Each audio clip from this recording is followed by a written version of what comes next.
नमस्कार। 100 वर्ष अगाडि यो स्थानमा अरू नै कोही बस्थे र अब को 100 वर्ष पछाडि अरू कोही आएर बस्नेछन्। यो पृथ्वी निरन्तर चलिरहन्छ। यहाँ आउने कोही पनि स्थायी छैन र कयौँ मानिसहरूले आफ्ना पदचिन्हहरू छोडेर गए। कयौँको पाउ यहाँ आयो तर त्यत्तिकै जस्ताको तस्तै गयो।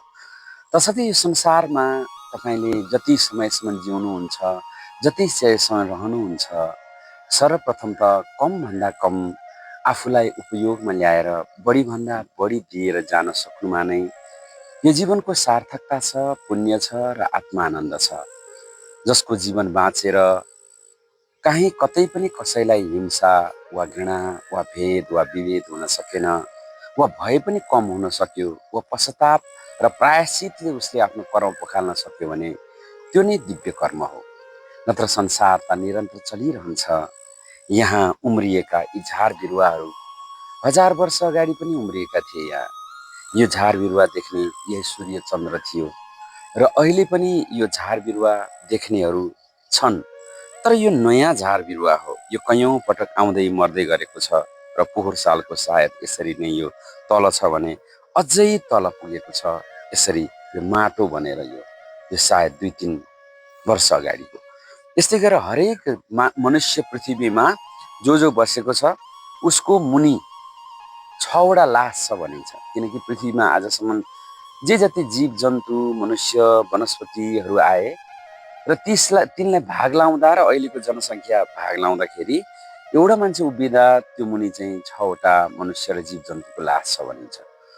यसको अर्थ यो संसारमा जो कोही आयो, आज हाम्रो पैताला मुनि छ, भोलि हामी पैताला मुनि पर्नुपर्छ कसैको। यो रीत चलि नै रहन्छ। तसर्थ यसमा न दुखी हुनु छ न आनन्द लिनु छ।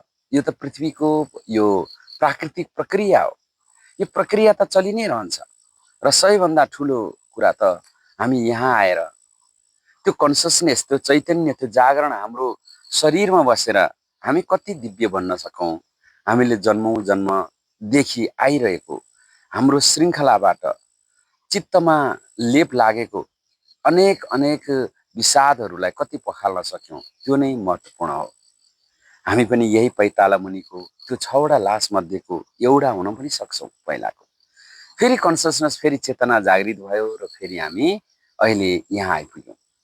र यो अवस्थामा प्रत्येक व्यक्तिले यही अनित्यता, यही क्षणभङ्गुरता, यही यो कन्सियसनेसको दिव्यतालाई याद गऱ्यौँ भने यहाँ यो शरीर जान्छ भनेर चिन्तित हुनुपर्ने अवस्था पनि छैन। र यो शरीर गएपछि पनि हामीमा जुन एउटा दिव्यता, आनन्द छ, चित्तको प्रेरणा त्यो रहिरहन सक्छ भन्ने कुरा हामीले मनन गर्न सक्छौँ। तसर्थ प्रत्येक व्यक्तिले नै यो दिव्यतालाई हामीले ग्रहण गरौँ र हामी जहाँ छौँ त्यहीँबाट जहिले पनि सम्झौँ मेरो यो हिँडाइ अन्तिम हुनसक्छ, मेरो यो बोलाइ अन्तिम हुनसक्छ, मेरो यो खोलाइ अन्तिम हुनसक्छ र प्रत्येक दिव्यतालाई यसरी नै हामीले ग्रहण गरौँ र हामी सदैव सुखी रहन सक्छौँ, आनन्द बनाउन सक्छौँ र सार्थक जीवन जिउन सक्छौँ। धन्यवाद।